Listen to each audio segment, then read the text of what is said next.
উঠিল, সুগন্ধ দেখি সাধু কন্যা বিবাহ দিল। গতকাল সাজাইয়া সাতখানি তরি জামাতা লইয়া সাধু যায় ধরা পড়ি। দক্ষিণে পাঠানেশ্বর রাজা বলা নীতি, সেই দিন সদাগরে নামায় রাজার ভাণ্ডারে যত ধনাত্মা ছিল। নিশিমধ্যে সাধুর নৌকা পূর্ণ হইল। সরমুখে শুনি রাজা ধরিয়া লইল, জামাতা সুদূর হয়ে কারায় পুরিল। রাজা দেশে কোটাল মশানে লইয়া যায়, পাত্র অনুরোধে তারা দেহ প্রাণ পায়। কারাগারে বন্দী তারা থাকে, দুইজন কি করি দুঃখের কথা না হয় বর্ণন। এখানে সাধুর ভাঞ্জা আরো তার সুতা, গতির বিলম্ব দেখি চিত্তে দুঃখ। রজনী প্রভাত হইল, দুই সদাগরে দশমুখ ধন দিয়া তুষিব সাদরে।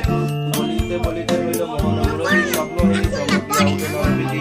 আতকালে উঠি রাজা সবার গোচর, আনাইল ভাড়া হইতে দুই সদাগর। বসন ভূষণে আর বহু ধন দিল, সাধুরে সন্তুষ্ট করি সবে। ঝুড়ি দুই পানি লইতে মাটিতে ফেলে সাধুর নন্দিনী। দেখি সত্যি দেখতে হবে প্রণীত হইল, জামাতা লইতে নৌকা সলিলে ডুবিল। তাহা দেখি সাধু করে গরুচ্ছনার, হায় হায় আকাশ করে বিভ্রমণ। শুনি সাধু কন্যা যায় ডুবিয়া মরিতে, জননী না ধরিয়া রাখিতে।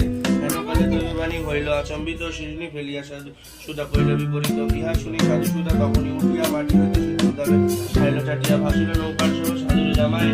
যতদ্রব্য আছে সবই কিছু নরে নাই, দরিক যতই বস্তু ভাণ্ডারে জানি। করিলেন সুবাসের সোনার সিন্নি, স্বপ্নে বলিলেন প্রভু শুনো সাধু বই। আটায় সন্তুষ্ট আমি সর্বক্ষণ হই, শুনি স্বপ্নে শুনি সদাগর পরম আনন্দ। আটার শুনি করল সাধু সদানন্দ। এ কথা রটিল ক্রমে সবার আলায়, ভক্তিতে ধরিলে মানুষ আসিদ্ধ হয়। কোনো কথা শুনিবে হয়ে আগমন, শুনিতে না পারে তারে কথা তো সমন।